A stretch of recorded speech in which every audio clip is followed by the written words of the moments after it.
Everyone, મારું નામ doctor Janvi Bhatt છે. હું આઈરિશ હોસ્પિટલમાં સાયકેટ્રિસ્ટ તરીકે કામ કરું છું. આજે આપણે મેન્ટલ હેલ્થ વિશે વાત કરીશું. સામાન્ય રીતે જ્યારે હેલ્થની વાત આવે તો આપણા મનમાં ફિઝિકલ હેલ્થનો વિચાર આવે છે.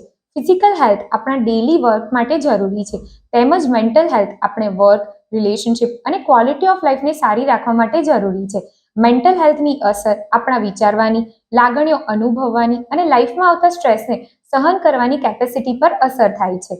જ્યારે મેન્ટલ હેલ્થમાં પ્રોબ્લેમ આવે ત્યારે મન ઉદાસ કે બેચેન રહે છે, કામમાં મન નથી લાગતું, નેગેટિવ વિચારો આવે છે, વધુ પડતું ટેન્શન થાય છે, વધુ પડતું ગુસ્સો કે ચીડચીડિયાપણું થવા લાગે છે, જીવન જીવવાનું મન નથી થતું.